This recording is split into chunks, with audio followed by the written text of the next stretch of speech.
বীরভূমে ফের বোমা বিস্ফোরণ, মৃত্যু হয়েছে দুজনের। লাভপুরের হাতিয়া গ্রামে বোমা বিস্ফোরণে দুজনের মৃত্যু হয়েছে, একজন আহত হয়েছেন। তৃণমূলের গোষ্ঠী সংঘর্ষে বোমা মেরে খুন, এরকমই দাবি করা হচ্ছে স্থানীয়দের তরফে। বোমা বাঁধতে গিয়ে মৃত্যু, পুলিশ সূত্রে দাবি।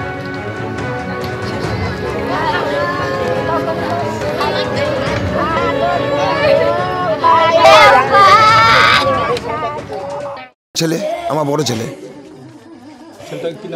শেখ সাবির, বয়স 24।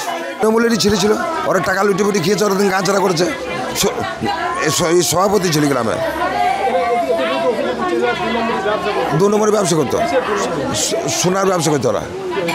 হ্যাঁ, ওরা ওই জন্য গাঁ ছাড়া করেছে। 2 নম্বরে কয়েন এই ধরনের ব্যবসা করতো। গ্রাম হতে দেখি পাতা দেয় না যে 2 নম্বরে কাজ করা হবে না।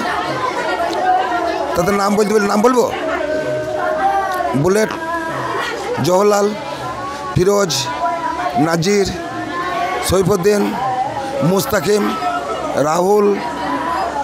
এই মানে এই গ্রামে, আমাদের গ্রামে, গোটা গ্রামে দাবি সেটাই করতে যে তারা গাঁচারা হয়েছে। তারা গ্রামে কাজ বন্ধ করে না। পুলিশের প্রশাসনের চোখে আমরা দোষী। আমি ব্যবসা করি, আমি ইটের ব্যবসা করি, পাথরের ব্যবসা করি। স্থানীয়রা বলছেন যে তৃণমূলের গোষ্ঠী সংঘর্ষ এবং সেখান থেকেই বোমা মেরে খুন করা হয়েছে। শুনুন স্থানীয়রা কি বলছেন। ওরা গ্রাম ছাড়া ছিল, ওই মহিউদ্দিন, মুস্তাকিম, মুরুহুদ। ওরা আমার স্বামীকে 6 মাস ধরে এনডিএস কেস দিয়ে জেলে ভরে দিয়েছে, মিথ্যা করে সাজালছে। সব ওদের ষড়যন্ত্র তৃণমূলের। আমরাও তৃণমূল পার্টি করি। ওরা হচ্ছে মান্নানের লোক, মান্নান ওদের পেছনে আছে। ওরা মান্নানকে টাকা খোয়াচ্ছে। আব্দুল মান্নান লাভপুরের আমাদেরকে অ্যাটাক করেছে। ওরা রাত 1টা থেকে আমাদেরকে বোম চার্জ করে, আমাদের ছেলেরা দড়ি পালায়, আমাদের ছেলেরা লুকাইতে পারে না, আমাদের ছেলেকে রাখতো। ওরা বোম চার্জ করে মার্ডার করে। আমরাও তৃণমূল দল করি, আমরা কাজল থেকে আমাদের 3 জনকে এখন মারা হয়েছে। ওরা আমাদের গোটা ওই এরিয়া ঘেরে নিয়েছিল, ওরা দড়ি পালাইতে গেছে, ওরা বোম দিয়ে এখানে।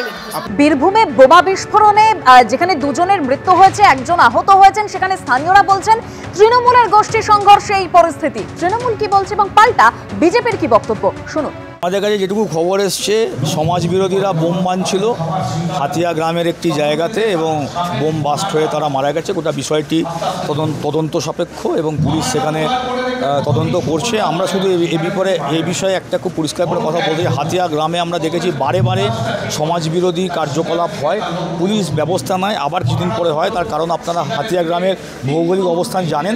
হাতিয়া থেকে 1 কিলোমিটার এগিয়ে গেলেই সাঁইথিয়া, আরেকটু এগিয়ে গেলে ময়ূরেশ্বর, একদিকে মুর্শিদাবাদের বড়োয়া থানার এলাকা। ফলে বিভিন্ন জায়গা থেকে ক্রিমিনালরা এসে ওই হাতিয়া গ্রামকে কেন্দ্র করে ওখানে এই ধরনের অসামাজিক কাজগুলো করে এবং সেখানে বোম বাঁধা, কয়েনের কারবার বিভিন্ন রকম হয়। আমাদের দলের সঙ্গে কেউ যুক্ত নয়, যদি কেউ যুক্ত থাকে তাকেও দল থেকে বহিষ্কার করে দেওয়া হবে। আশা করি আমাদের দলের কোনো নেতৃত্ব এই খারাপ কাজের সঙ্গে যুক্ত থাকবে না। নাগপুর বিধানসভার হাতুরাতে কয়েনকে কেন্দ্র করে 2 গোষ্ঠীর সংঘর্ষ এবং সেই সংঘর্ষে বোমাবাজি হয়েছে। কেউ বলছে 2 জন মারা গেছে, আমার কাছে খবর আসছে 3 জন মারা গেছে। যারা মারা গেছে তারা তৃণমূলের লোক। বারবার বোমাবাজি এবং বোমার ফলে মানুষের মৃত্যু। এত বোমা আসছে কোথায়? বীরভূম পুলিশ কোথায় যাচ্ছে? কেন বোমা উদ্ধার করতে পারছে না?